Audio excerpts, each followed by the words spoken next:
There we go. Hey family, welcome to your damn, starting off crazy this morning. How about now? Should be loud and clear. By the way, family, I want to say thank you to those who joined me live to help me iron out things. I've gotten a lot of good feedback recently on some audio issues that I was having on previous broadcasts, and I appreciate all the feedback I've gotten. I'm gonna have to do a video one day to show you guys my setup here. Right, I've got a mixer, and the program that I use also provides sound controls and things like that. Greetings, Scarlett. Welcome to the broadcast. I really do appreciate you. Shout out to Sister Jazz. Shout out to my brother CRU. Right, shout out to Scarlett. And when you come into the house, family, make sure you hit the like or the hater button. And pop something in the chat. I want to make sure to give you greetings and to welcome you. Before we get into it, just as I was saying previously, because I was muted, right? I want to give a shout out to KT80OS, MC Hammer Daddy, producer Hack, 89 Omnibus, and also Shadrack Cursa as the most recent tippers, right? As those who have financially supported the channel. As you can see, Miss Denny's up there at the top with her contributions. I want to thank you and say I love you, Miss Denny. I appreciate your support.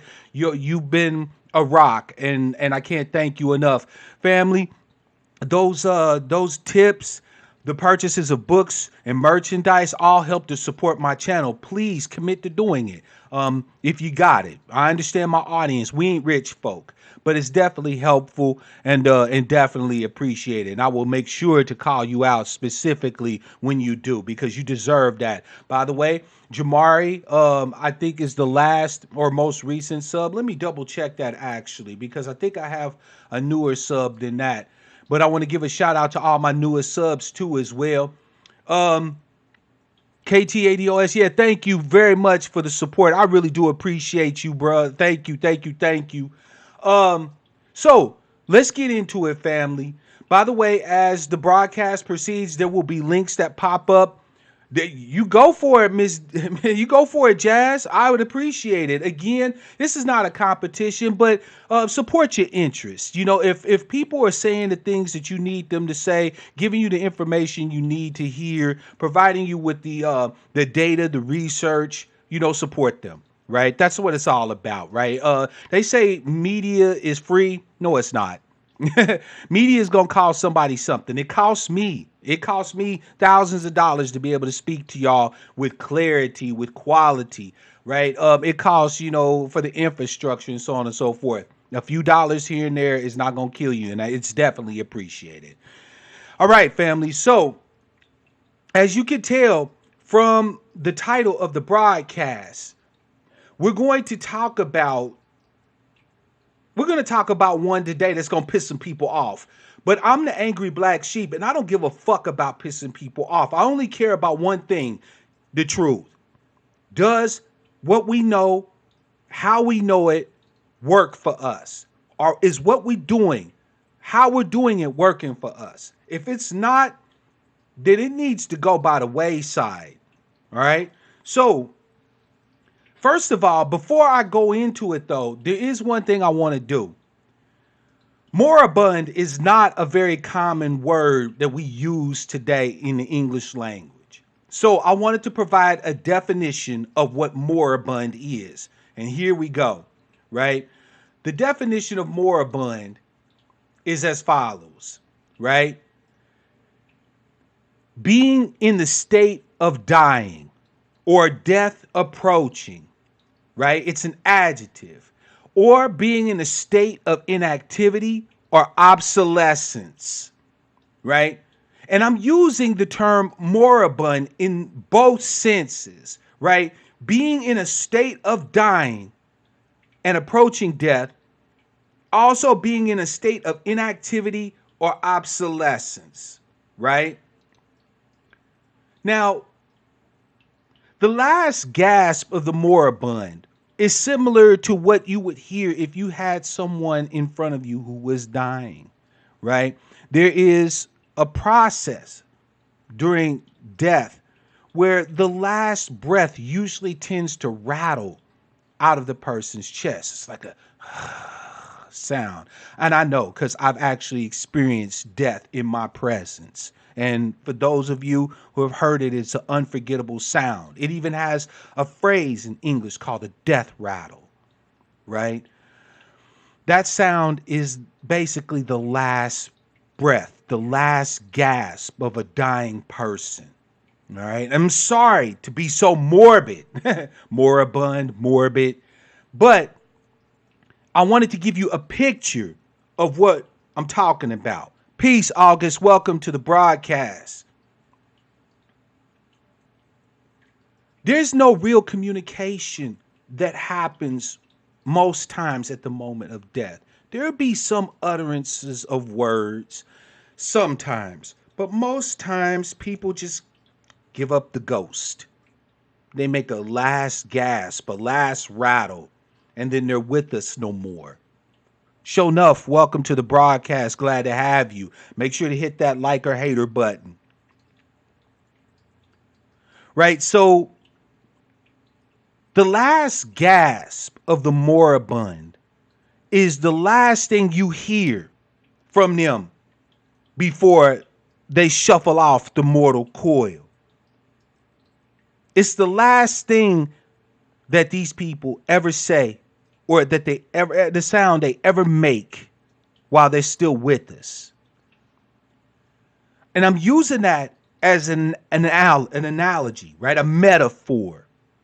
Because what you're seeing as ADOS people, as ADOS advocates and allies from a lot of organizations, a lot of individuals, and so on and so forth, is the equivalent of their last gasp. They have long been inactive, obsolescent, and essentially dead or dying. And here we come to the bedside as ADOS people, telling them that we are going to continue the fight, that we are going to bury the man and continue the plan. And they feel some kind of way about it. They want to attack us personally, right? Trying to highlight aspects of our lifestyles, talk about our social economic status. Got my cup.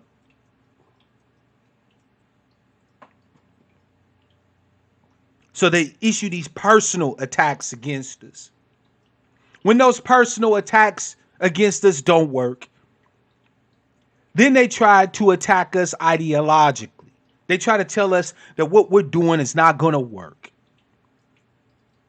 When they can't do that because we have the data on our side, then they're reduced to just lying and sniping and throwing shit at the wall to see what sticks. But one commonality amongst many of our detractors, especially the ones who claim to be organized detractors, is that they have actually been on the scene much longer in a real sense than we have been, right? This ADOS push, although people are just now seeing it based around the hashtag and so on and so forth, the political and socioeconomic education of ADOS has been going on now for about 3 to 4 years.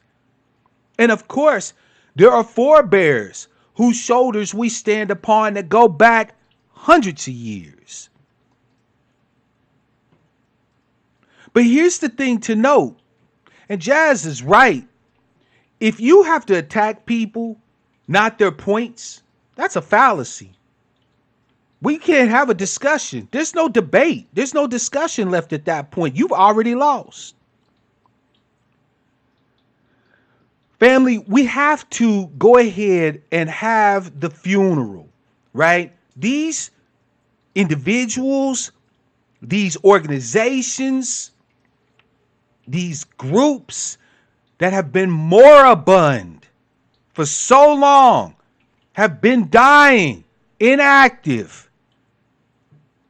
We need to go ahead and put them to bed. We need to go ahead and say good night and leave them behind in the dust. We have to. And I'll explain why. Everything dies. Everything dies. No matter what it is that you're doing, one day you will no longer be with us. One day I will no longer be with you. One day your favorite TV show gets canceled. One day your grandmother passes away. Everything goes. The key is not longevity individually, personally. That's never going to happen as far as we're aware. The key is to understand what legacy it is that you leave behind.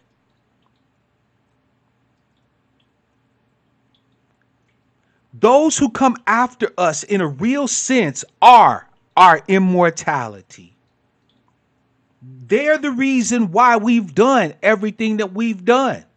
Would you or would you not agree, family? Right? If you have children or your family, you have younglings in your family, little cousins, nieces and nephews, right? The things that you do, you know, some of those things that you do, you will not be the beneficiary of, but they will. You work so that they can have something to stand on. This is normal. This is natural. When the new arises, the old have to fall the fuck back. Not because they're necessarily lacking. They're rich in experience and in knowledge most times. And they have the opportunity to share that with the ones that are coming up behind them. But to do the actual active work, it takes younger bodies. It takes younger minds. Elders need to know when to say, I'm done. Here, take the baton. Your turn to run. Organizations need to know when it's time to shutter the doors. If they didn't foster the leadership that would come in and take over their organization when they have gotten moribund, when they are at the moment of death and dying, then they're lost. And that's not on us. That's on them.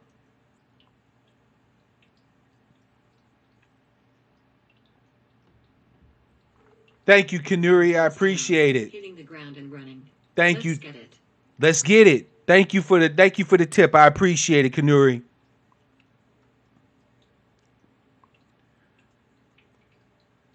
I hate to be the one to tell you this, but there are a lot of organizations, a lot of individuals that you have offered support to who, in this particular matter, when it comes to ADOS reparations, when it comes to the remediation, the restoration, and the repair of the American descendants of slavery, they're moribund. They've long been inactive and ineffectual. They have long been either dying or dead.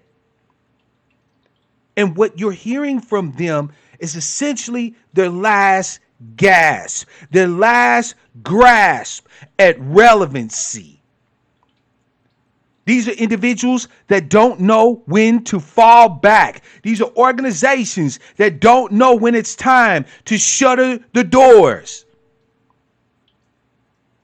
And I, for one, as your brother and one who loves you, have no motherfucking problem with telling them that their day is done. And that is what we're going to do today. I want to show y'all an article that was published recently on the Final Call. If you're unfamiliar with the Final Call is the official newspaper of the Nation of Islam. Now, I will tell you that I believe that the Nation of Islam has its own power, its own capabilities. I spoke on them in my broadcast where I discussed religion. I believe that for those people who are able to take what the Nation of Islam has to offer, there is power there for them, for elevation of them and the people around them. Thank you, August. There's another great example. The Congressional Black Caucuses, right? You've got a whole host of examples. Don't worry. I'm sure I'm going to run a whole bunch of them down today. The Urban League, the NAACP, the Congressional Black Caucuses, among many, in Cobra. Because a lot of you have to get grounded in some history along with your data. Yes, it is true that Cobra has been on the scene for some time. But what the fuck has Cobra really accomplished? What have they done? When questioned about the efficacy of their advocacy, they become enraged. They make personal attacks. They try to call us jumped up Johnny come latelys who's just riding on the coattails of their advocacy, when in point of fact, we're getting more done under this ADOS banner in the last few months than these bastards have done in 20 and 30 and 40 and 50 years. And we should not be ashamed to tell them that. We can try putting these people to bed nicely. We can honor them. We can say, hey, thank you for your advocacy. We appreciate what you've attempted to do, right? But if the last words of these dying, moribund individuals and organizations are personal attacks, send the motherfuckers to hell in the fashion in which they deserve. Shade and smoke. We as ADOS people, we don't have time to be catering to individuals' egos and collective group egos and group identities, whether you this group or that group or whatever the case may be. August, I understand you never heard of Cobra until a few weeks ago. You know why? Because while they've been on the scene, they've been really low level shit. Cobra has been really relatively low level. They've been mostly focused on making political alignments. As we've come to see through research and through them just telling on themselves, Cobra has been about the same old song and dance that most ADOS/black organizations have been on, which is kissing the ass of the Democrats to try to get a seat at the table. Let's just keep it a buck.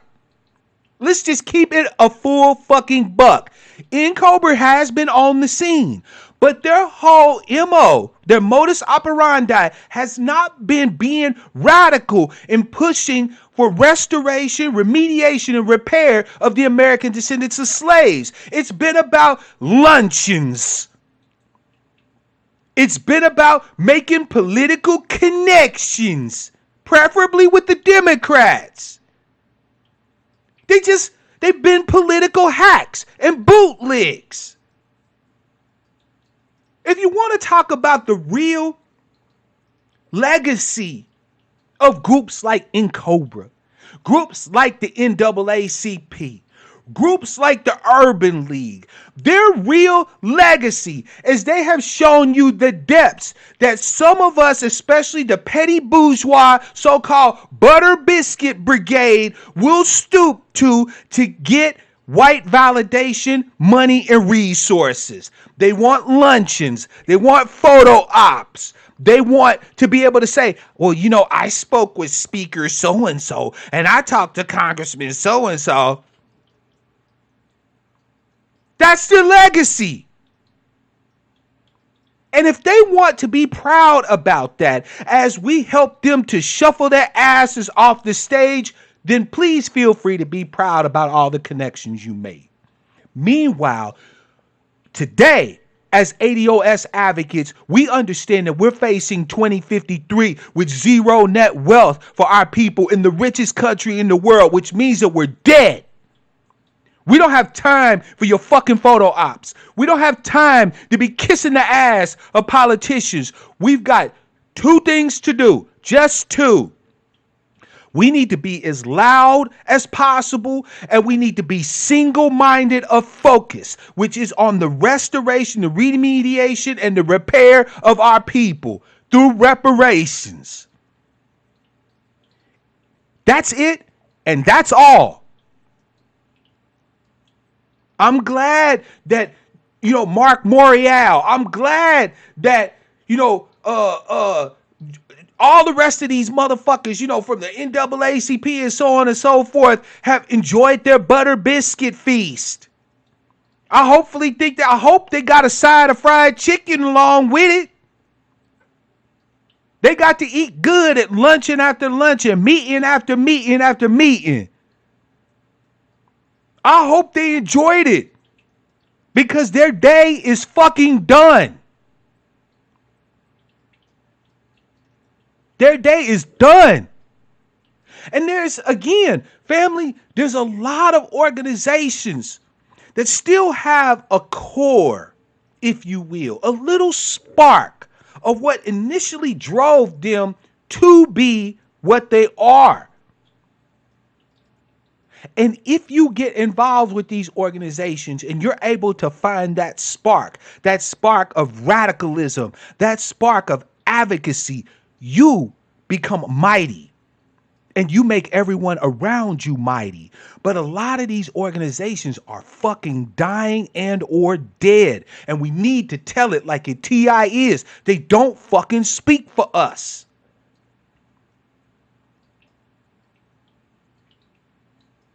They don't speak for us. Let me share with y'all, family, this article from The Final Call. This article right here was published in The Final Call, as you can see, on the 23rd of this month. Supporters defend reparations advocate and Sirius radio host Mark Thompson. Now, before I even get into this, let me run down to you who Mark Thompson is, for those of you who are unfamiliar.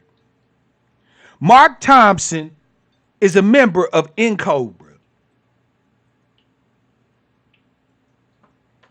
Mark Thompson came on the radar of ADOS folk when he jumped on the Joy Reid show and called us the equivalent of a cyber COINTELPRO with no facts. No facts. Sure enough, that's a great idea, bruh. Make sure to hit me up with that after the broadcast, because I definitely would love to do something like that. It's a great idea.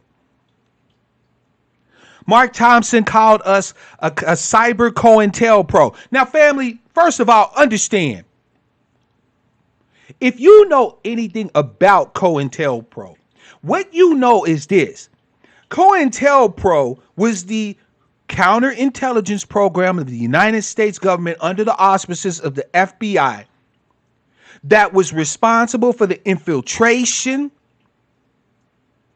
the dilution, the discrediting, and ultimately the dissolution of organizations that were about doing something for ADOS people.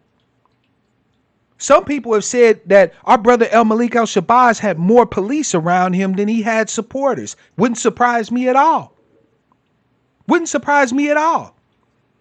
Because a lot of the people that we're having to fight today was active during that time frame, during the so-called civil rights movement.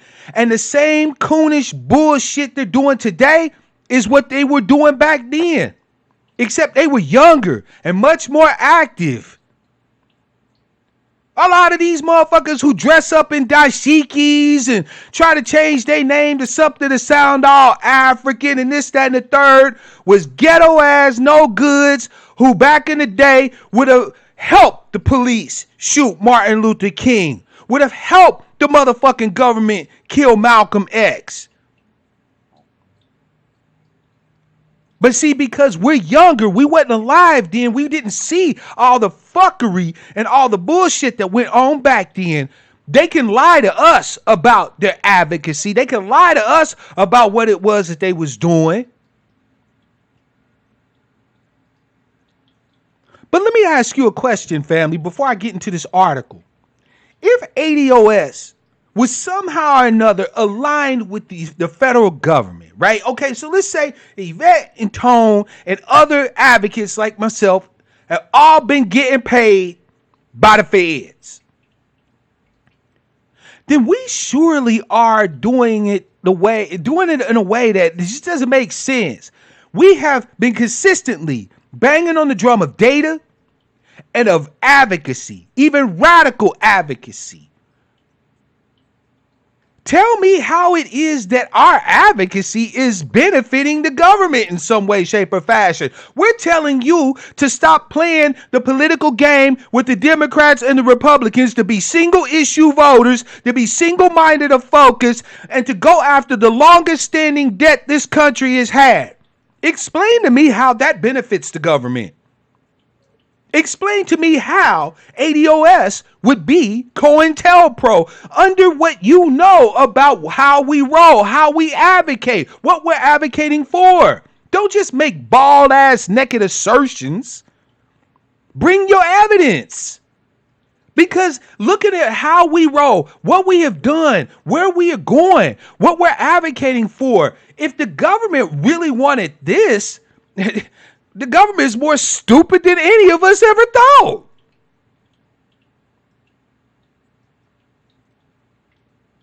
If the government is funding this type of so-called counterintelligence, then the government is dumber than all those conspiracy theories y'all got about the deep state and government and all of that is complete bullshit, because the government's dumber than you could possibly imagine.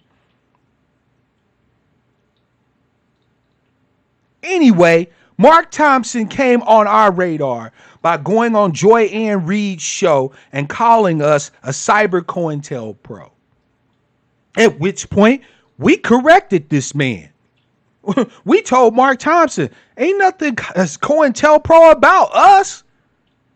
Like, where did you even get this? We started looking into his background, found out that he used to batter his ex-wife, that he's got a history of violence, while accusing us of attacking him, and so on and so forth. There was a meeting with a whole bunch of Butter Biscuit Brigade members that they had recently, and Mark Thompson claimed to have been attacked by somebody who was an ADOS advocate. The brother that was there he's not even ADOS, by the way, turns out, but the brother that was there is a brother whose name is Africa, right? Africa had some issues with Mark Thompson himself personally. Africa is a black nationalist. And so he wanted to ask Mark Thompson some questions, because, you know, that's how black people doing it these days. We're not waiting on you to give us a call. We come into your luncheons. We come into your meetings, and we got fucking questions. Mark Thompson felt some kind of way about the questions that the brother Africa was asking him and put hands on the man. But then tried to lie and say that he didn't do it, that he was attacked. But guess what? We had the footage. We had the evidence, right? We had the data. We saw Mark Thompson push the man in the face and try to throw a left hand at him. Then later on, turns out, after their little luncheon or meeting or whatever the case may be, outside of the place, he still puts hands on the man outside. So, of course, when we delivered this information to Sirius XM Radio, right, because we would want to know why Sirius would want its name to be associated with such a violent individual, Mark Thompson now is no longer broadcasting on Sirius Radio.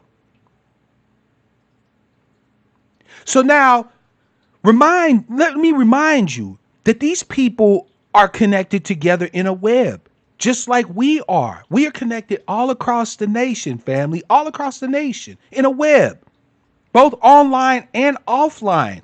Many of us talk to each other every single day. Mark Thompson and his ilk, you don't think they have their webs? Of course they do. They got moribund, irrelevant artists and rappers like Talib Kweli, They have black fishing, blackface wearing, black folk wannabes like this so-called Imani Kushan. Don't worry, we'll get into her later. Right?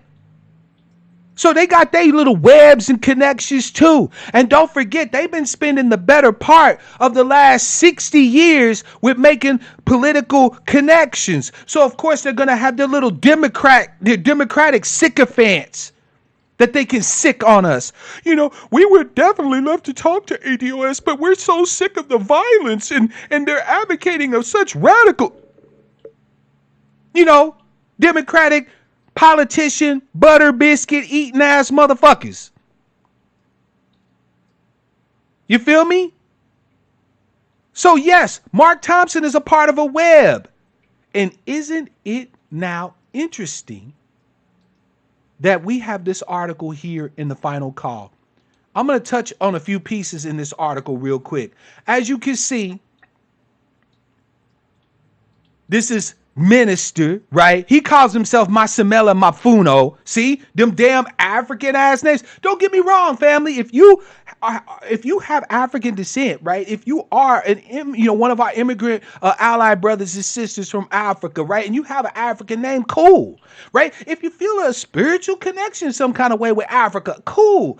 But I just noticed that it's hella weird that a lot of these motherfuckers who are banging off on us got all these names that are not motherfucking our names. Like, we got English names. My name Mark Black, right? My name ain't Mukamelo Chakakina or some crazy shit like that. You feel me? But anyway, I digress. If you look at the byline here, or the tagline, it says, one of the byproducts of the ongoing reparations conversation in American political discourse has been the rise of the ADOS, American Descendants of Slaves. They get it wrong. It's American Descendants of Slavery movement. They get that wrong. Spearheaded by founders Yvette Carnell and Antonio Moore. Pause. Now, before I continue, I want to say this real quick. Sister Yvette has made comments that are critical of the minister, Honorable Louis Farrakhan, right? Now, when I say critical, I don't mean disrespectful. See, because black folk, you need to understand there's a difference between criticism and being disrespectful. She had criticisms, some of which I might level today about the brother.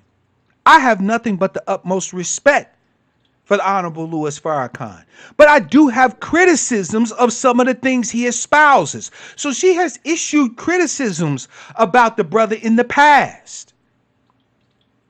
So it appears as if, just like shades of Malcolm X, that the final call is now being allowed to issue hit pieces on people that have criticism. Because what else can this be interpreted as? So let me go ahead and continue, family. Reverend Mark Thompson, host of the Sirius XM progressive radio talk show Make It Plain, has been very critical of ADOS both on social media and his show. As a result, Mr. Thompson has been aggressively targeted by not only ADOS supporters, but also its founders, since he appeared on Joy-Ann Reid's Morning Joy talk show on MSNBC discussing reparations. A part of what he has said was taken as an affront by ADOS. All right? Unquote. Let me touch on that. All right.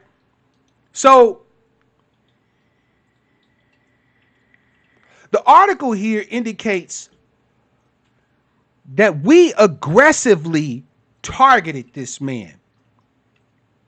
Right? Now, let's keep it a full buck, family. We've been knowing that Joy Reid is not on the team. We have been going the fuck ham on Joy-Ann Reid, right? And rightfully so. She's a vehicle of disinformation. We don't have any problem personally with Joy Ann Reid. What we have a problem with is the information or the disinformation that she spreads using her morning, whatever show, her morning joy show as a vehicle. We have not been talking about Joy Ann Reid should be murdered, should be slaughtered, aggressive shit. We have said that she should be terminated, that she should not have a motherfucking platform, because if she can be so journalistically irresponsible to allow unfounded accusations, unfounded assertions to be what she considers to be proper information, she is not qualified to have a platform.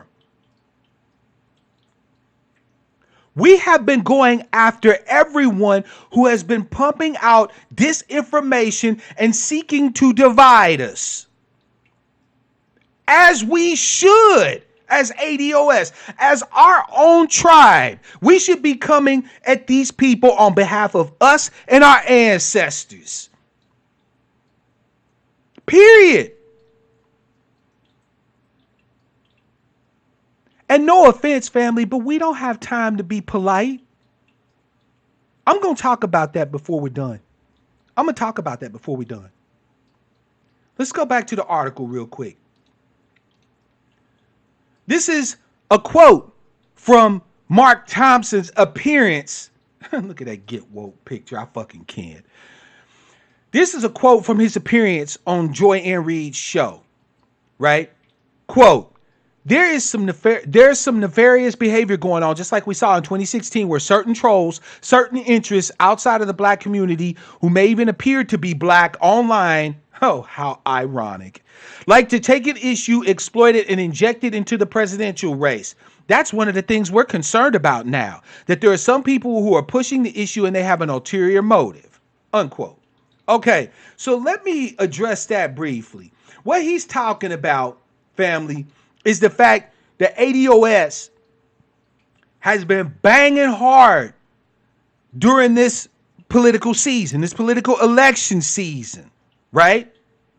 We have been coming at every single candidate, and yes, including Trump, about what it is that you plan to do for ADOS folk. What is your plan for ADOS folks specifically? Every single candidate, including Biden's ass, when he announces on Thursday, have gotten that question, and based off of their answers, have gotten that smoke. Because all of them have fallen short, except for Marianne Williamson, who has openly espoused reparations, although she's been talking crazy on the amounts and so on and so forth, right? Other than Marianne Williamson, there has been no other candidate that has openly said they espouse reparations as a comprehensive fix for the American descendants of slavery. And thus, they have been getting out work. And because of his political butter biscuit brigade connections, right? Notice what he said on Joy Ann Reid's show. He didn't say that I'm concerned that ADOS might be derailing the reparations argument, right? He didn't have any issue with the data that ADOS is expressing when it talks about remediation, restoration, and repair of the American descendants of slavery. Notice that, family. Notice that. He did not once say he had an issue with our advocacy for reparations. He said that we've got a problem with them coming at these presidential candidates.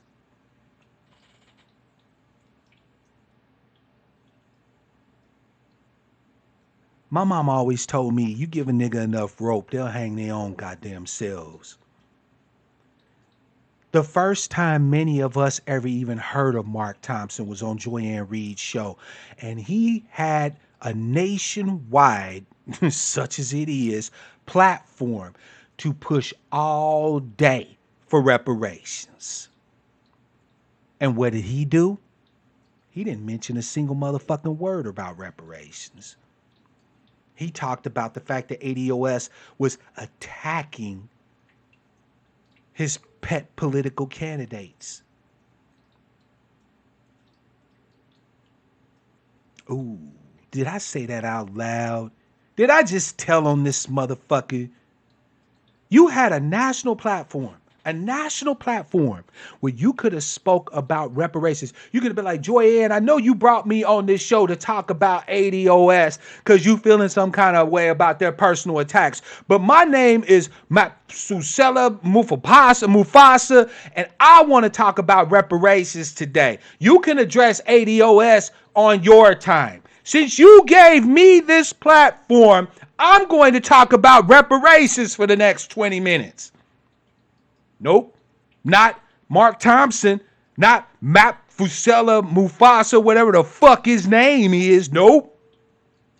He talked about that they're injecting an issue. Now wait, notice again, family, how he said injecting an issue.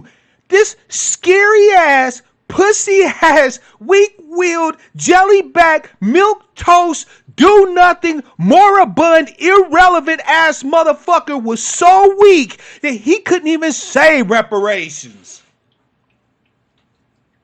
They're trying to inject an issue into the political. Nigga, what's the issue? Look, family, I'm not a genius. Well, okay, technically speaking, I am, but I don't hold myself out to be a genius. What I will say is this: I'm not necessarily the sharpest tack in the motherfucking box. But when I hear a statement from someone talking about an issue, wouldn't the obvious question be, well, what's the issue that they're looking to inject into the political conversation, right? He said they like to take an issue, exploit it, and inject it into the presidential race. Okay. All right. Fine. So what's the issue that we're trying to exploit and inject into the presidential race? This scary motherfucker was too scared to even talk about that. So finally, he gets around to it. After trying to make us look like devils, right? So he finally gets around to it. This is what he says. Quote, whenever you see people online refer to reparations and they only hold Democratic candidates accountable, and then they say if Democratic candidates don't support reparations, then black voters should stay home at 2020, that's how you know these people aren't genuine representatives of the reparations movement. We saw that type of exploitation in 2016, and we want to make sure that our community this go around is not subjected to what is really a cyber COINTELPRO, where an issue in our community is infiltrated, exploited, and used against us, unquote. So whenever you mention reparations, family, I want you to understand this. Per Matsusela Mufasa Kilambasa, whatever the fuck his name is, right? Per him, that whenever you mention reparations, but you only hold Democratic candidates accountable, which makes perfect sense since we overwhelmingly we vote and support the Democrats. So if there's anybody that we're gonna be having intimate access to, politically speaking, anybody that we're going to be talking to, they're likely to be Democrat. So if you mention reparations and you hold Democratic candidates accountable for what they say on reparations, and if they're not talking what you want them to be talking about, you say that you're going to keep your vote to yourself in 2020, right? So you're going to husband your ballot, your political power. You are a cyber COINTELPRO. That's what Mark Thompson had to say about you. Now, mind you, this is not only just ADOS people who are about reparations as being an issue in 2020. Our brother Tariq Nasheed started the Tangibles in 2020 hashtag, which is huge in and of itself. And I support that 100%. I don't necessarily hear brother Tariq coming out in full-throated support of the hashtag ADOS, but he's made it clear that if they're not talking about tangibles in 2020 and moving forward, then fuck giving them our vote. Jason Black has said the same thing. Professor Black Truth has said the same thing. It's funny. He's attacking ADOS, but pretty much everybody that I've seen who is an advocate for ADOS folk in this country have all jumped on board the same thing. Sure, they might not all be aligned with the ADOS hashtag or whatever, but they're all on the same page. Well, guess what? All of us, no matter how long we've been broadcasting for, no matter how long we've been in full-throated advocacy of uplift, of concern, care, maintenance, remediation, restoration, and repair of ADOS people, we all working for the feds.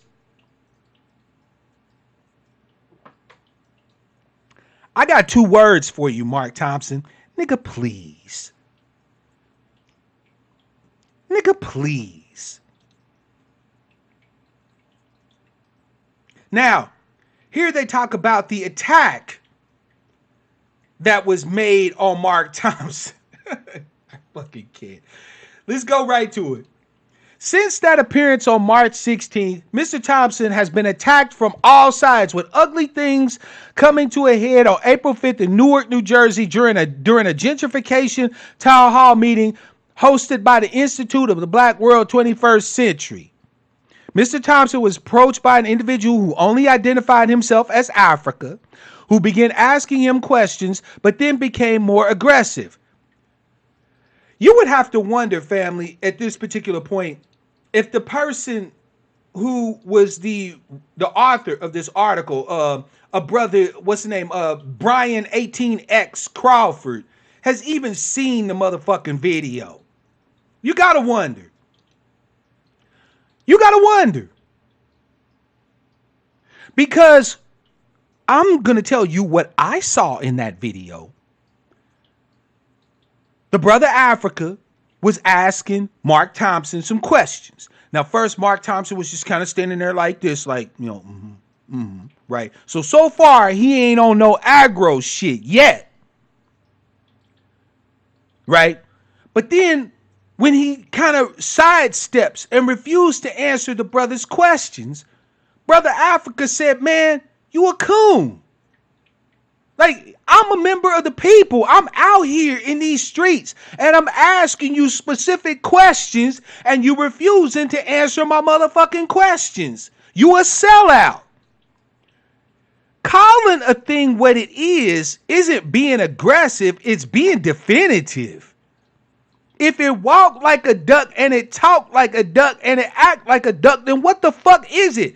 If I'm a member of the people, I'm out here putting boots to the ground. I'm on the streets. I'm out there in the community. And you a part of an organization that supposedly represents me. I have a right to come and ask you key questions.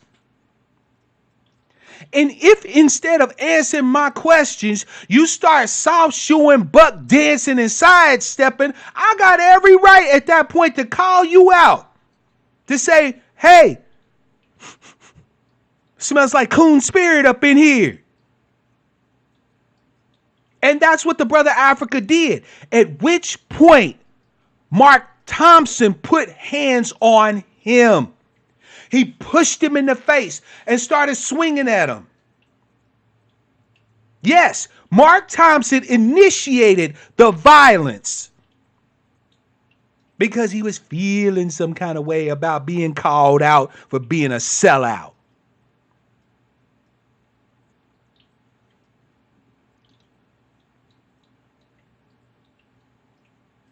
He was feeling some kind of way and got aggressive. The article goes on to say, now I will have to give them propers in this article for this part.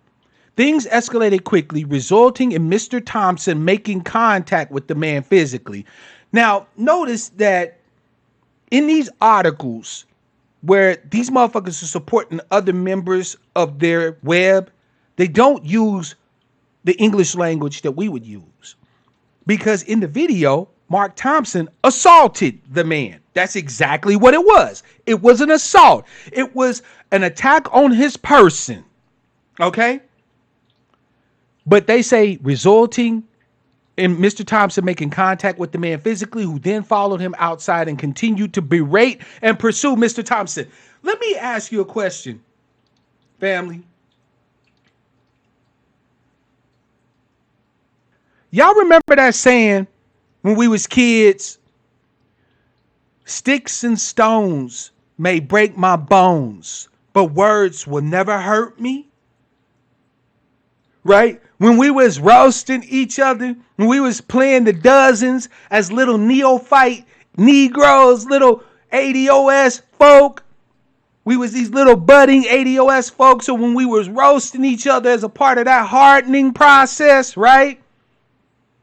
One of us invariably would say, you know what? Sticks and stones may break my bones, but words will never hurt me. Right? There was also that one where we used to say, well, I'm rubber and you glue. Whatever you say to me bounces off of me and sticks onto you. Right?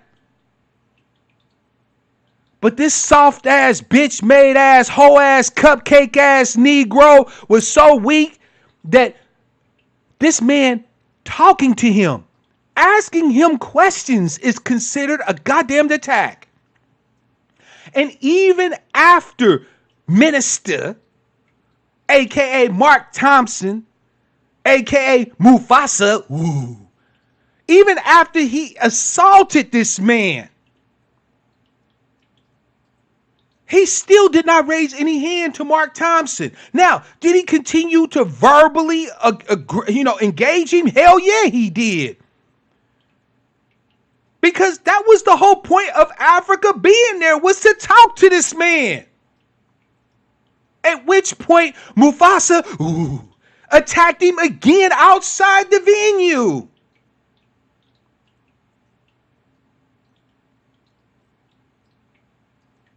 He attacked him again outside the venue. We got more footage. So after the footage you saw inside the venue, right, where Mark Thompson is trying to, with his little puffy ass, trying to push up on somebody, we then get footage outside the venue where he attacks the man again. So he assaulted this man not once, but twice for words.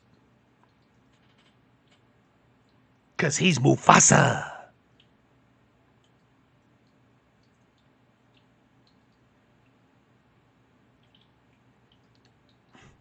I fucking can't. I fucking can't. Family, this shit is almost too ridiculous to have to address. But I only address things when there's more to it than what we are seeing. So please make sure you hit that hater button or that like button. If you haven't subscribed already, come back for more of what I'm dropping. Support your interests. Hit the links in the description field or in the chat to throw a few bucks your brother's way. And let's continue. The article goes on to say that Mr. Thompson, who is based in Washington, D.C., has long been involved in the reparations struggle, found support in others like him who have dedicated their lives fighting for black people to be repaid what they are owed by the United States. The crux of the ADOS attack, by the way, this is a quote. The crux of the ADOS attack is muting black voices focused on reparations and solidarity. Imani Kushan, a Twitter user who has been aggressively compiling, parsing, and sharing information online that sheds light on the origins of the ADOS movement, told The Final Call. Pause.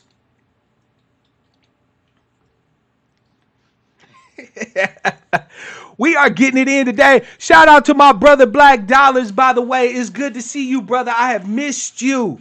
Welcome to the broadcast.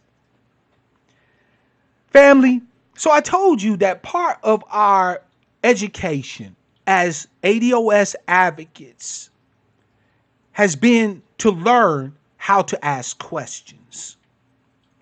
To quote our esteemed sister Yvette Carnell, one of the questions you should always ask in any given situation is who you? Who you? Who are you, right? That's a good question to ask. Whenever someone presents you with information, especially if they're relating that information from someone else, you not only have to consider the source, but you have to consider their source, right? Who you? So who is this Imani Kushan?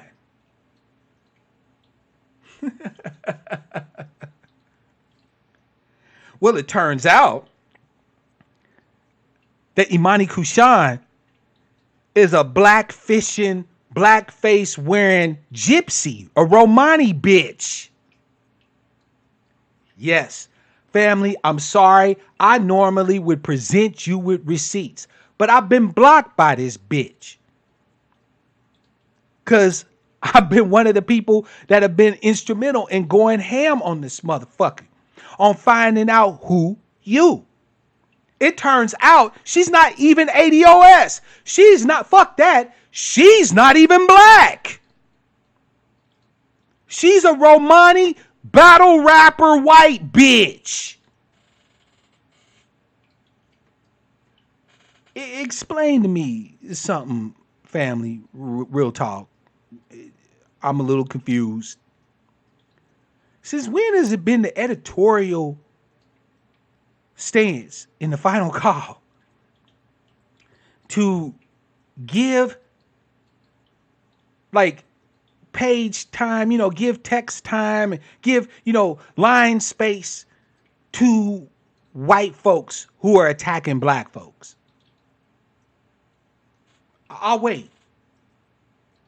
Since when has that become a part of the final call's editorial policy? To highlight a non-black person's words as a direct quote on an attack against the efforts, movement, advocacy, work of black folk? Good question, is it not? So Imani Kushan is also an acolyte and a follower, a high priestess, if you will, at the altar of his high eminence and high holiness of irrelevancy and moribundity, Talib Kweli. Maybe she thinks she's going to get like a record deal or something from Talib if she goes in hard on the shit that he goes in hard for. But Talib Kweli's got connections to Kamala Harris. That's right. He's got connection to one of the presidential candidates. So, family, like I said, they're all connected via a web. Mark Thompson and N Cobra is sitting down with people like Congressman Lee or Congresswoman Lee, right? And other members of the congressional black caucuses, right? Interviewing them on the Pettus Bridge and shit when they down there marching, honoring Martin Luther King and the civil rights movement and all this and that and the third. So you got that branch of the Democrats over here. Then you got Talib, who's got family and familial connections and political connections with the Democrats through Kamala Harris and shit over here. I also have seen evidence that suggests that Talib actually helped to go in and fuck over the activists and the boots on the ground in Ferguson. Do some research on that yourselves, family. I'm not saying I know for a fact that's the case, but I have seen things that are suggestive that said that Talib came in and fundraised during the insurrection in Ferguson, but did not give that money to any of the people who were active boots on the ground. They kept that money, about 100,000 worth. And that Talib has been known for basically being a black face that starts the whitewashing of black movements. But even if you didn't know that, you know enough about Talib to know that he ain't nobody to really fuck with. No way. You got pictures of Talib kissing up on that comedian, that fat white comedian bitch. What's her name? Amy Schumer. Oh, by the way, Amy Schumer is also connected to Democrats through her cousin Chuck Schumer. Senator Chuck Schumer. See, family, it's all of a piece. It is all of a piece. They try to attack us, but we see through they punk ass like glass because we ask the hard questions. We ask, who the fuck are you? Who you with? Who sent you? We consider the source of our data and our information. And if it's not above reproach, or if it's self-serving, or if it's, in some way, we're going to let you know about it. We're going to let you know about it. Because we don't have time to be catering to motherfuckers' agendas. We have one agenda, and that is the remediation, the restoration, and repair of the ADOS people in this country. That's it. If you ain't with that agenda, we don't give a fuck what you talking about.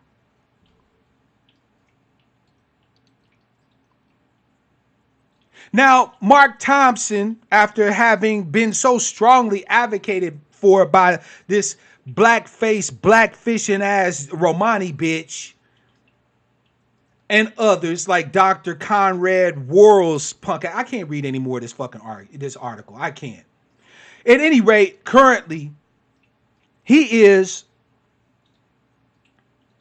now not broadcasting on Sirius XM. Shout out to your ADOS advocates for the heat that we put on Sirius, for the heat that we put on MSNBC, for the correspondence and the connections and the discussion and the advocacy to get this motherfucker and people like him out of here.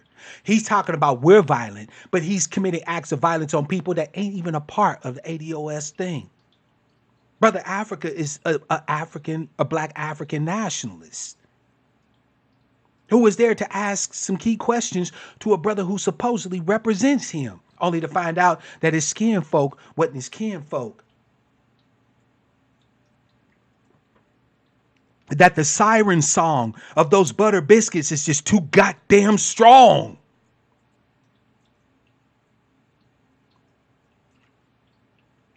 August, I'm gonna have to see that video. I'm gonna have to look at that. Because again, Talib, now that I'm starting to go back and look at Talib's moving, you see what I'm saying? How he been moving all these years. There's a lot of little snaky shit this motherfucker's been doing. All in the name of kissing the ass of white liberals. You understand what I'm saying? These white liberals who come and still probably buy his albums, who think he's still relevant because he's their black friend. But he's been rolling on some snake shit for a minute. So they all suspect. And we don't know, Zulu. Zulu asked, is Minister permanently off of XM now? We don't know. XM might be trying to do what white folks a lot of the time always try to do with us.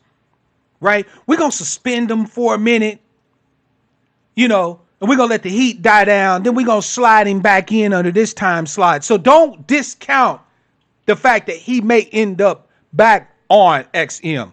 At which point our advocacy to get this violent, ill-minded motherfucker off the air again continues.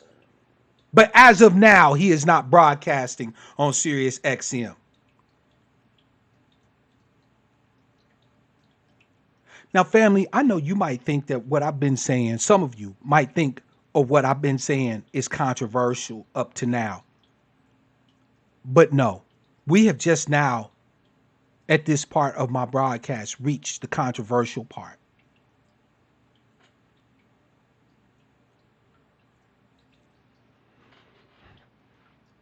Let me gather my spirit, right? Let me summon up my energy, right? Center myself in my core for what I'm about to say next.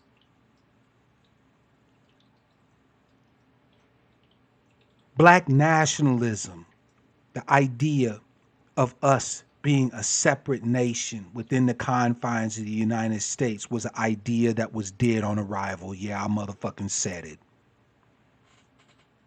Dead on arrival. It was moribund from the moment you gave it birth. The idea of black nationalism was stillborn. And it wasn't me. It wasn't people like me that caused the death of black nationalism. The idea was killed in its cradle. It was stillborn. It was moribund the moment you pushed that idea out of your heads. And you fucking right, I said it.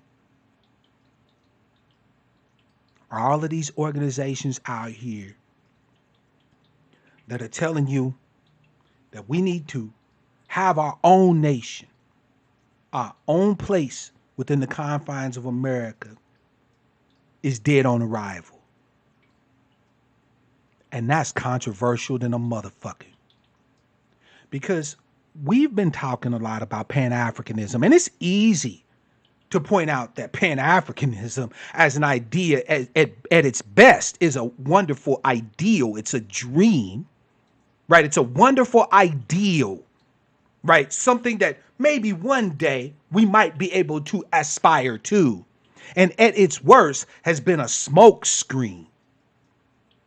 It was easy for us to address the issues with Pan-Africanism or Pan-Blackism.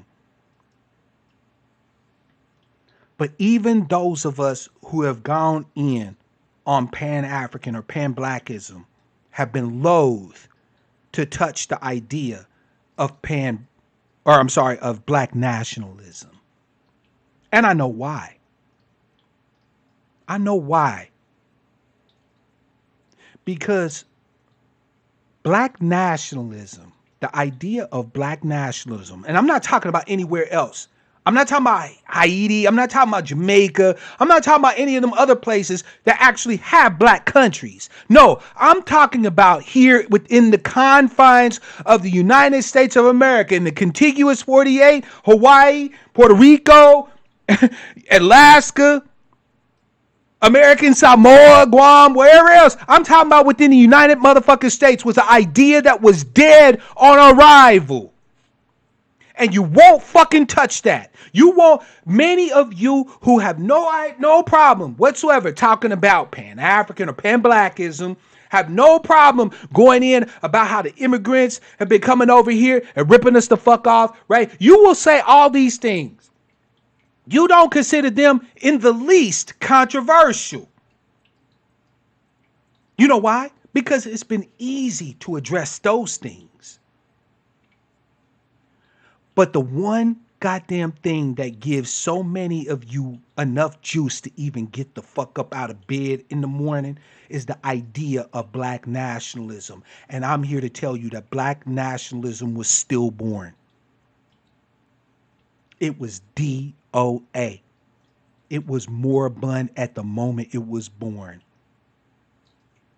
And the reason why is because, again, we have put the cart before the horse.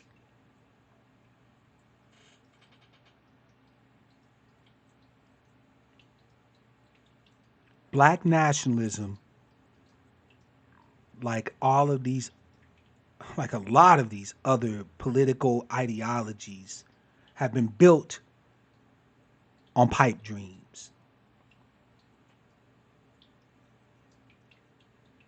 And I know you don't want to hear it. Matter of fact, I'm already seeing my viewers go down. Oh, this nigga's talking about black nationalism. So us want our own thing. Us want to be separate from these crackers. That's wrong, right? No, it's not wrong. Notice I didn't say it was wrong. I said it was dead on arrival. The idea is sound. But you put the cart before the motherfucking horse, and thus you killed the idea. You killed the possibility of it even coming to fruition. Black nationalism in America is a great idea. We should have political and social economic autonomy. We should have cops that look like us, politicians that look like us. We should have businesses that represent us, that sell products we like, and all this other shit. We should have all of it. So before you scatter your ass off and talk about, this nigga Mark Black that sold us out, he's wanting to be around them crackers. Nope. I ain't say no such a thing. I think it's a great motherfucking idea. I'm telling you though, it's dead. Right now, it's fucking dead. It is dead on arrival. And the reason why it's dead is because you put the cart before the motherfucking horse. And you know what's crazy, family? You don't even need to depend on me. You don't have to listen to Mark Black as to why black nationalism is dead. Dead on fucking arrival. I have somebody else you can listen to. Anybody recognize this motherfucker right here? John Adams, one of the founding philanderers, the third president of the United States of America. Anybody recognize this white motherfucker right here? Well, back in those days, they were prolific writers, which is easy to do when you ain't got no internet, right? When you don't have, barely have libraries. When you don't have email, you got to write. So they were prolific letter writers and prolific writers on various subjects. Let me read to you what the third president, or number 3, we would say today, John Adams, had to say. The science of government, it is my duty to study more than all other sciences. The arts of legislation and administration and negotiation ought to take the place of, indeed exclude in a manner all other arts. Now, this statement, the way it's worded in English, means that it's a preface. It's a statement that comes before a statement he wants to make. He's making this statement to explain everything else that he's going to mention. So I continue, quote, I must study politics and war, that our sons may have liberty to study mathematics and philosophy. Our sons ought to study mathematics and philosophy, geography, natural history, that's biology, naval architecture, navigation, commerce, and agriculture in order to give their children a right to study painting, poetry, music, architecture, statuary, tapestry, and porcelain, unquote.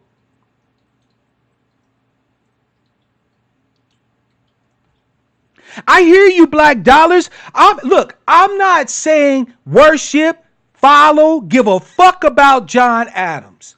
But one thing I always tell you, family, is that truth is truth, no matter where the fuck it comes from.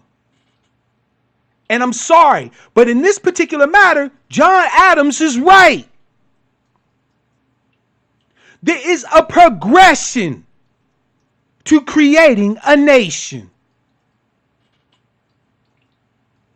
He said, I study politics and war. Politics and war.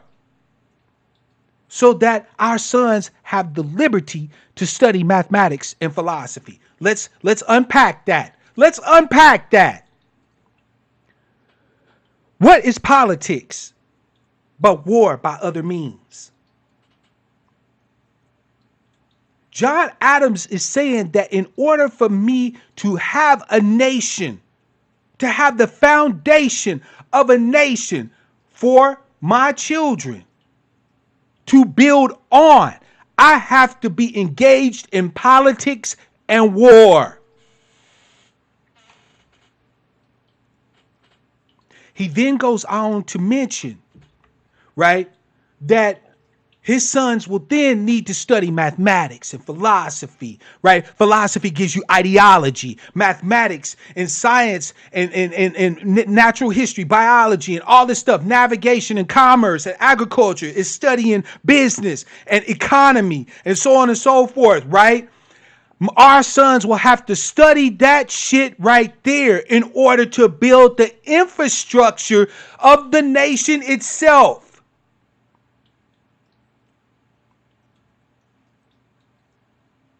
So I have to study politics and war so that I can create the space to take the place that will ultimately become known as our nation.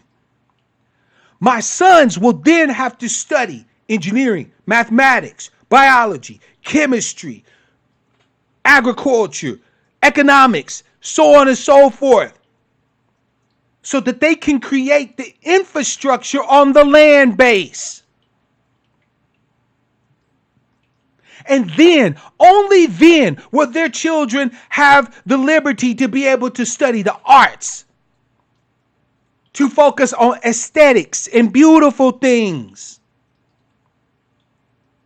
This motherfucker was a president of a country of motherfuckers who successfully built the nation. If you want to be rich, you don't fucking argue with the rich man.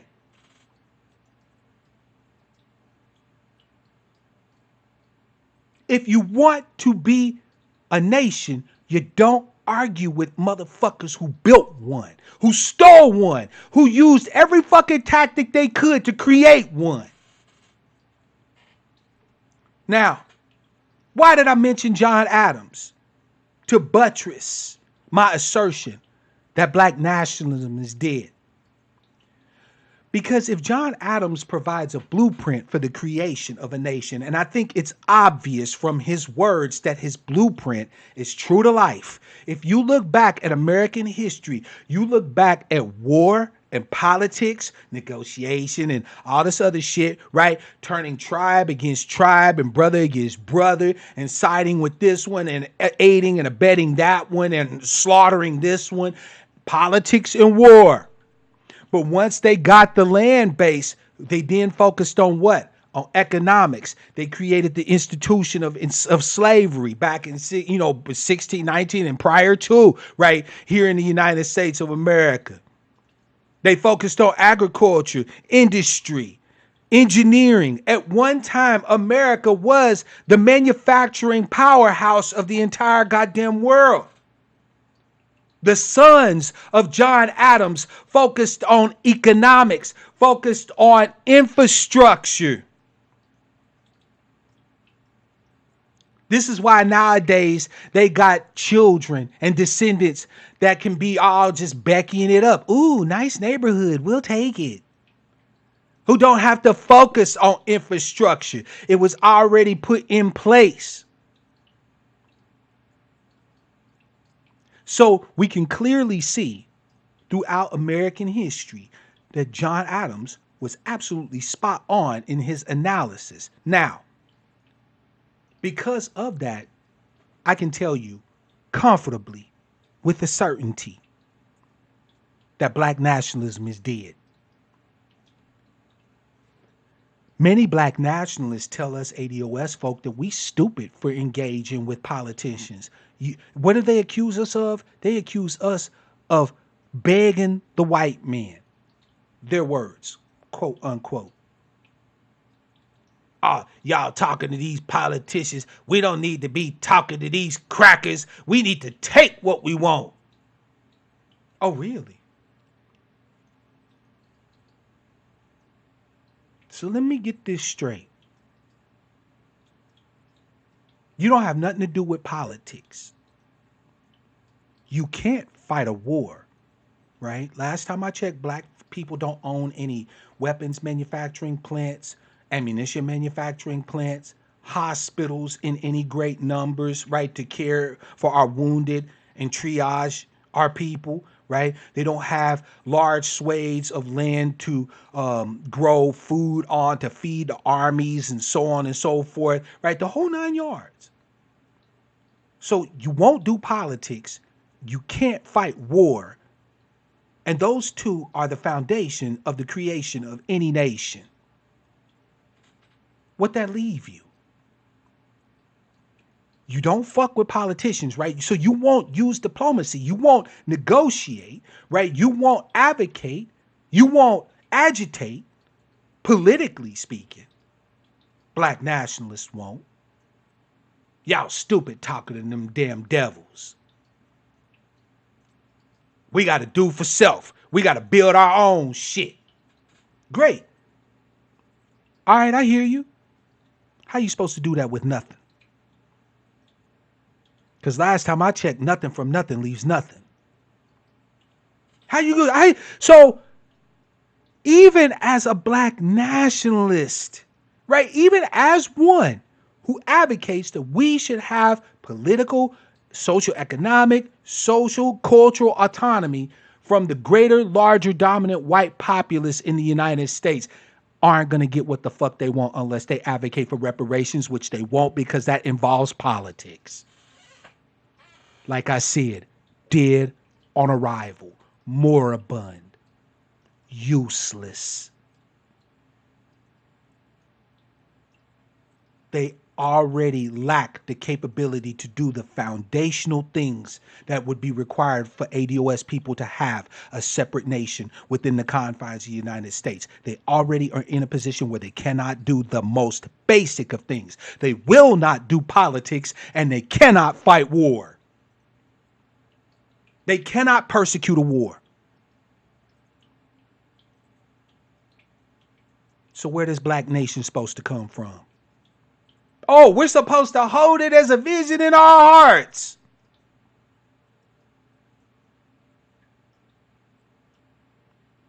Sorry, I had to give a universal eye roll for that one.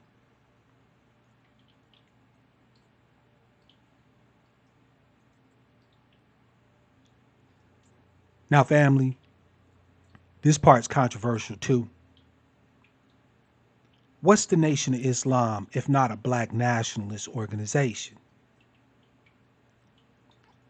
Ever since the 1930s, they've been the biggest advocates of the whole do for self movement. Matter of fact, the whole concept of us black folk even talking about do for self comes primarily from the Nation of Islam. That if we build the infrastructure of our own, we can one day be a separate nation. Hell, nationhood is in the title of the Nation of Islam. It's in the name of the organization itself. They are ADOS nationalists.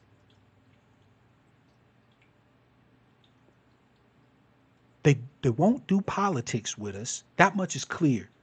That much is clear that they would allow a hit piece like this on their website, on their primary vehicle, media vehicle, the final call. They would allow a hit piece like this, no journalistic integrity whatsoever, just a straight up slanderous hit piece.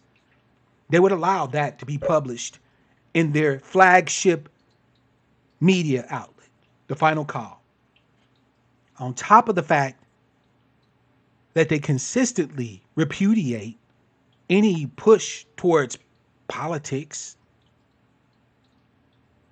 actually working with the government we have in place, while banging on us that we need to just gather together as sheep and do for self when we have no basis, no reparations, no resources. How you gonna create a nation with no resources? John Adams et al. Knew what a resource they had in the landmass known as North America and the United States. They knew what they had. So they had something to fight for.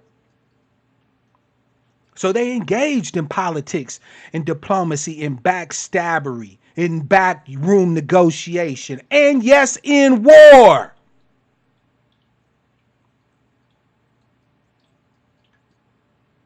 How many of these the Nation of Islam will train in drilling ceremonies?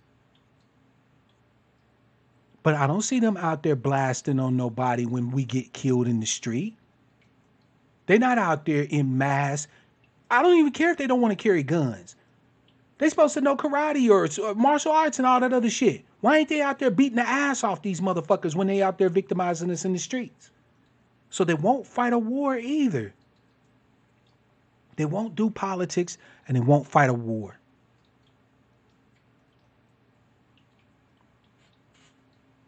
I told you, family, it's not me what killed him. I'm not slandering the NOI. I'm only elucidating pure, unadulterated fact. Nations are built first on the foundation of politics and war, per somebody who would know. Groups like the NOI won't do politics, and they can't fight war. They cannot persecute a war against this country. So what does that mean? What does that mean for black nationalism? What does that mean for do for self? What does that mean for we got to have our own nation, our own land, our own this, that, and the third? What does that mean? You won't do politics, which might allow you to get it. And you can't persecute a war. You can't attack the United States. It will smash you and bomb you back into the fucking Stone Age and laugh while they're doing it.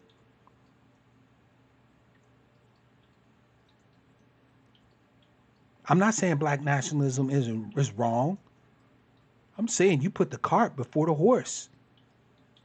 You calling for us to act like a nation when we haven't even been able to do the foundations of what it takes to create a nation. And that, family, is the most controversial thing you'll probably ever hear anybody say on this topic.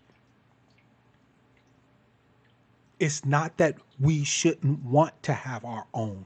We can't have it. And that is going to destroy the illusions of a whole lot of motherfuckers who are invested in this aspirational idea that somehow or another, going back to the days of separate but equal, will mean that we're going to be okay. That we were better off during Jim Crow when we had all our own shit. Family, if we were so much better off when we were segregated, and again, I'm not arguing for integration or segregation. I'm just simply saying, take a look at the shit. If we were better off during segregation, why is it that we had Brown versus the Board of Education in the first place? Why do we need to sue in federal court to ensure that our schools our children had the same access to education as everybody else in this country, all the white motherfuckers in this country? Why do we have to do that? If Jim Crow was so much beneficial to us, you don't understand. Talking about segregation is like arguing that Jim Crow was beneficial. So we not only won't do politics, we can't prosecute a war, but we want to go back to a time when our people struggled so motherfucking hard that we had to step off the sidewalk into the mud and doff our hats when Dirt Farm and Three Tooth having cousin fucking crackers walk by. I'm floored. Family, this is just pure fucking logic. This is just you using your noodle. And August asked a key question. Don't they think that if we were able to do for self, we would have done it already? No, actually, they don't think that. This is what the NOI actually thinks of you. They think that 85% of ADOS people are blind, deaf, dumb, and mentally dead. That's right. They think that 85% of all the people around you are blind, deaf, dumb, and mentally dead. They believe that 10% of us know the truth and simply use the truth to profit our own selves, right? As bootlicks, as traitors. They believe only 5% of us will learn the truth and actually adhere to it. If you wanted to know what the Nation of Islam thinks about you, that's what they think about you. No, they don't think that you would do for self. They think you're blind, deaf, and dumb, and mentally dead. So no, they don't think that you would do for self.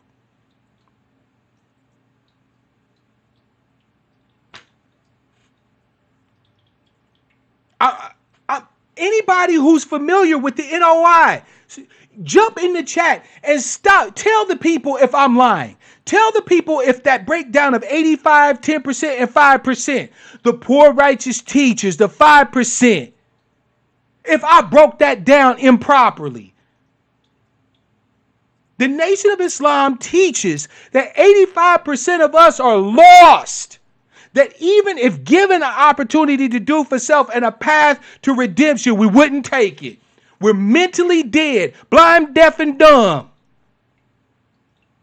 And that 10% of us are just greed-mongering, butter biscuit brigade members who just want to use the truth to profit their own selves. And that only 5% of ADOS folk will actually understand the truth and use it to the benefit of all of us. That's what they think about you. That's what they think about you. I didn't make that up.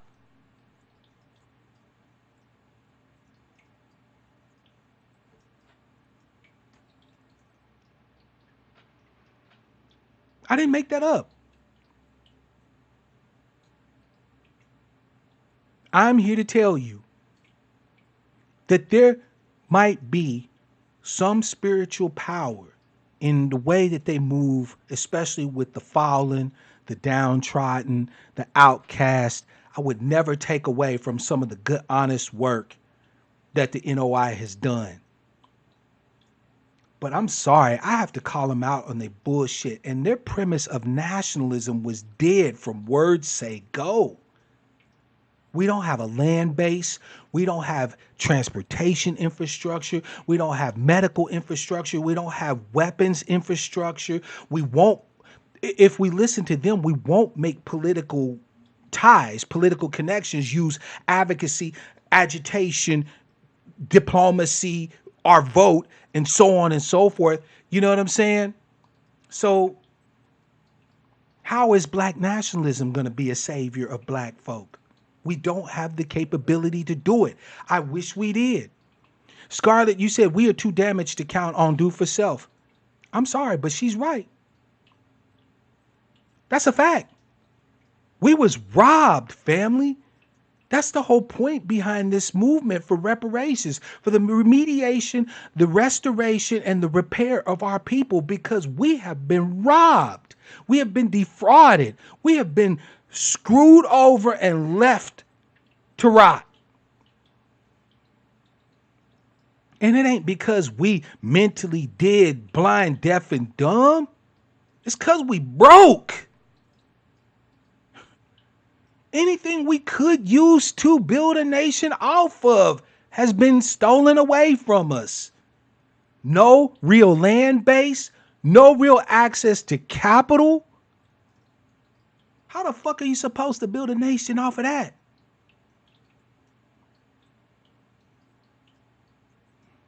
How?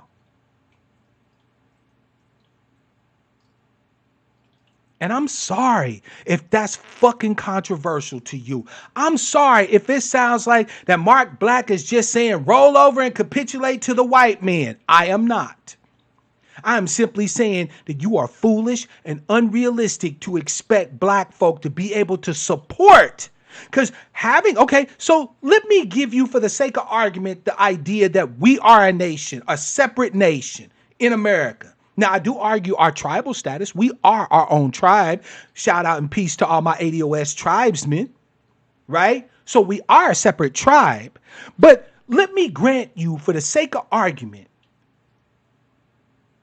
that we considered ourselves a nation,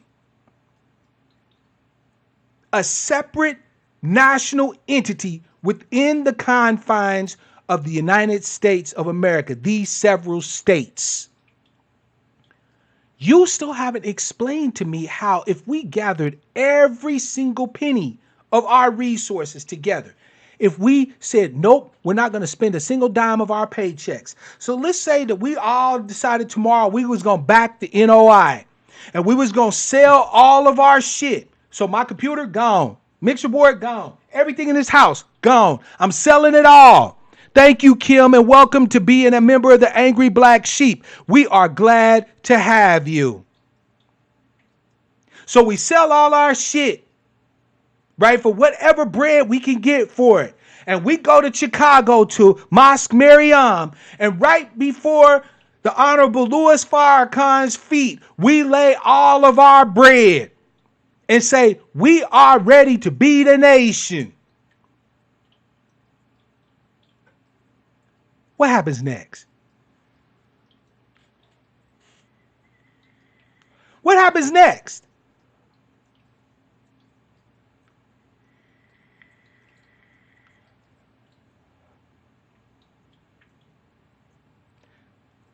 All 39 or so million of us ADOS folk, men, women, and children, all become members of the nation. We all finally twigged that the Honorable Elijah Muhammad and the Honorable Louis Farrakhan were all right.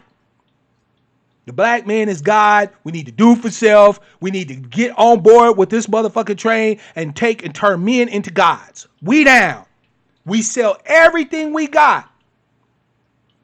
We sell our cars. We sell everything we got. Some of us is showing up at Mosque Mariam ass naked. We believe in the motherfucking movement that strongly. We right there in Chicago. Right at the home of the NOI. Laying check after check, money order after money order, gift card after gift card, cash dollars after cash dollars, right at Farrakhan's feet. What happens next? Well, let's see here. If you were to take all of our net worth, the average ADOS family is only worth $1,700 after depreciating assets like a car, computers, cell phones, and all that shit is accounted for. So those depreciating assets, these assets that we have that will never gain in value, the average ADOS family is worth $1,700. If we sold it all, we might be able to bring a few trillion, maybe like 2, maybe 3 trillion. If I'm trying to be conservative, but I think I'm being a little liberal on the number. We would bring a few trillion and lay it at Farrakhan's feet. Now, here's the rules. Here's the game plan, right? Here's the confines behind which he would have to operate.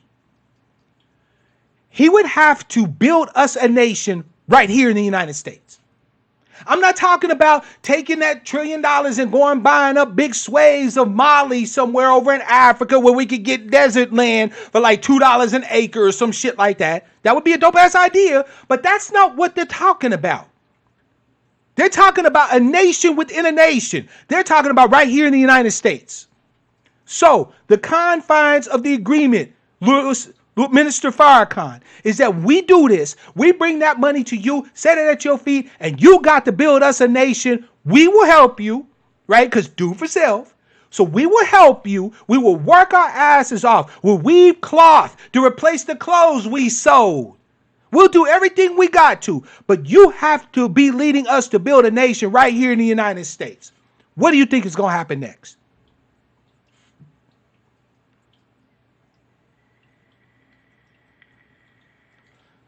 I'm not slighting. I'm not bad-mouthing. I am not disrespecting. I'm asking some honest fucking questions. What do you think happens next? Well, first of all, we would have to acquire a land base with enough arable land, enough water access, right? Enough airspace and enough resources to be able to sustain 39 million ADOS folk. That's number one. We got to eat. And we got to have places to live. So a good portion of that money is going to have to be used just in the acquisition of a land base. Okay. And it's going to have to be contiguous, because if you have our land base broken up into spots in Philly and some in Georgia and some in Maryland and some in motherfucking Arizona, or some in motherfucking North Dakota, some in Wyoming. Then we broke up into little islands that they can then just attack at will. Because that's another thing that we have to do. Once we have the land base, we have to acquire the capability to be able to protect it. Meaning there goes your nonviolent stance out the window there, Nation of Islam. There goes your not carrying heat and not packing. We're going to have guns. We're going to have helicopter gunships. We're going to have tanks. We're going to have intelligence apparatus. We're going to have people who can still infiltrate the shell. We're going to still have to have people who can still infiltrate the government of the United States to get intelligence, to do recon. Thank you, brother. BGS is called logistics. We're still going to need transportation. We're still going to need to have a medical infrastructure. Meaning we're going to have clinics and hospitals and doctors and nurses and radiologists and so on and so forth. So how much of that few trillion is going to have to go to that? Where are we going to be able to find a contiguous patch that meets all of our requirements, which is arable land? That means land that you can grow shit on, right? That means water access. That means you actually have to have rights to the water that goes through this land, and enough water on a per annum basis in a time of changing climate and shit like that, right? To be able to sustain and support 39 million people and their industry and their agriculture and so on and so forth. Because, right, the greatest use of water in this country is by agriculture. So before you have any water available for manufacturing plants and other infrastructure, you're going to need to be able to have enough water to feed people.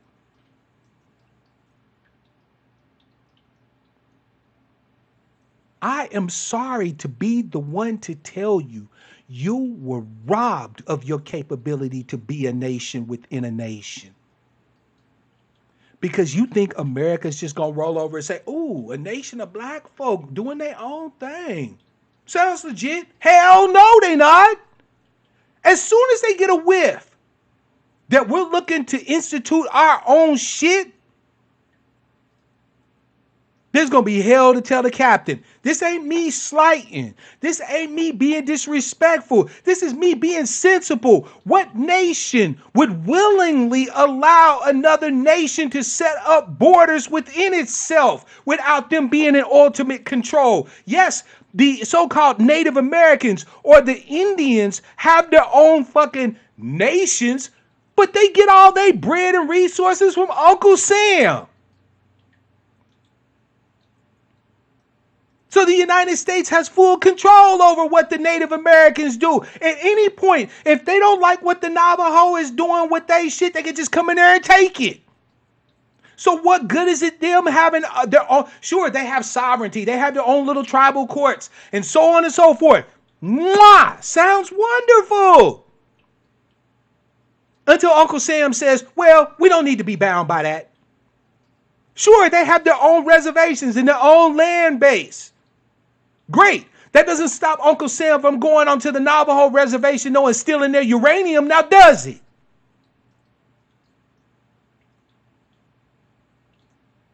But I'm controversial because I'm saying that for better or for worse, at this particular moment in time, the idea of us being a nation within a fucking nation is not only untenable, it was dead on arrival due to our lack of capital, infrastructure, logistics, and resources. I'm the controversial one. I'm kissing the ass of white folks by telling you the truth.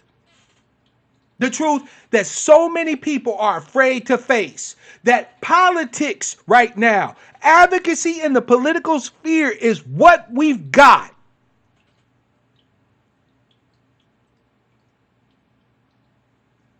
I'm the bootleg. I'm the one who's trying to throw a motherfucking hitch, in the wagon and so on and so forth, right? I'm the one who done sold out. Because I'm telling you the truth of the matters. The truth of the matters is that even if we all considered ourselves a nation, if we a nation that can't do shit to be a nation. We don't even have it like the Kurds.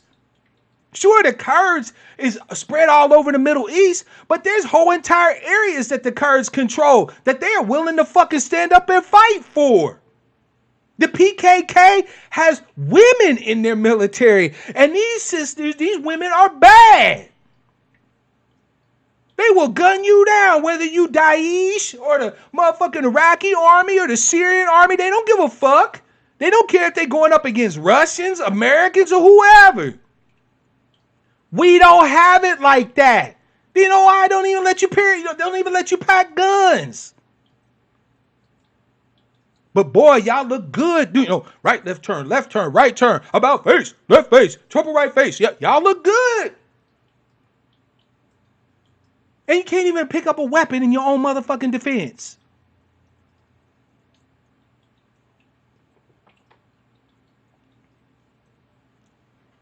Family, I'm going to wrap this up because we're coming up on the 2-hour mark. And I try not to keep these broadcasts too long because, let's be quite frank, I love my black sheep, but y'all don't watch these long-ass broadcasts. Sorry to say. I'm barely getting a lot of used to watch, your daily dose of Morning Joes. Y'all need to be watching the content, right? You need to be supporting your interests. I told you, even if you can't contribute, that's fine. But every broadcast, if you're a member of the Black Sheep, should be shared across your social media. You should be coming here on the re-up and reviewing and watching this content. I don't drop bullshit for you. And you need to have your eyeballs on it. Support your interests. So I'm going to wrap this up. But I want to conclude with this. Whether you like us or not, whether you agree with how we living or not, whether you agree with how we worship God or not, whether you agree with any damn thing that we are, have, be, or do, I, as your brother who shares your lineage, your heritage, are all that you got. Are all that you got. Because every other organization that's out there finds itself moribund. They're either in the state of dying or they're damn dead. They're in a state of inactivity and obsolescence. And the only time you ever see this half-dead corpse rise up and try to regain some degree of life is off of the relevancy of the living, off of you, off of me. That's a good idea, sure enough. Maybe I do need to just take this video down and then split it up into 2 parts or whatever the case may be. I hear you. Instead, though, sure enough, on the most part, I just try to keep them under about an hour, maybe hour 15 or so. Most people can sit down and watch that, even with the gnat size attention span most of us got.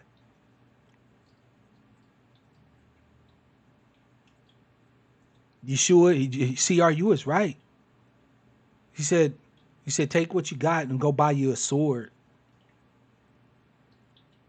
I'm going to do a broadcast this Saturday for Sucker Free Saturday. Make sure that you are there.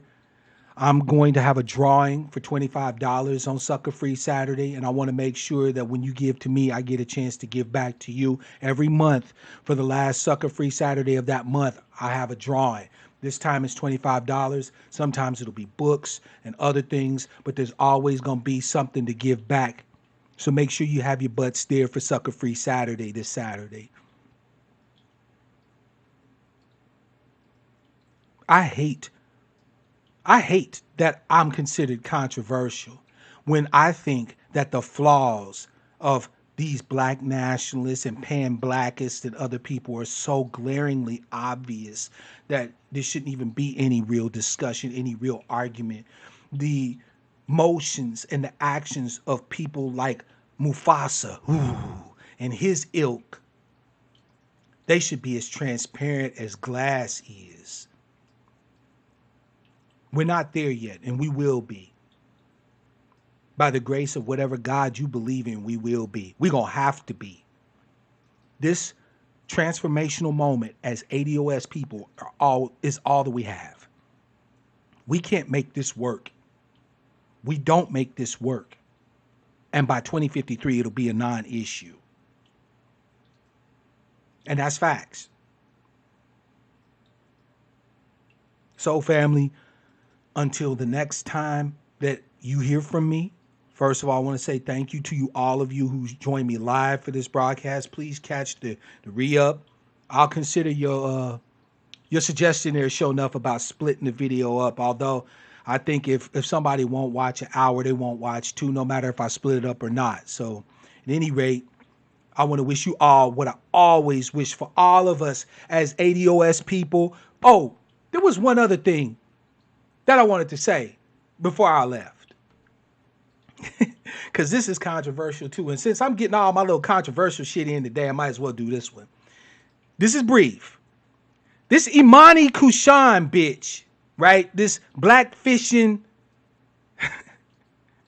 this motherfucking blackface Romani white bitch that they quoted in that article is against reparations for black folk. And people have been comparing her to Rachel Dolezal, also known as Nkechi Diallo. I find that ironic.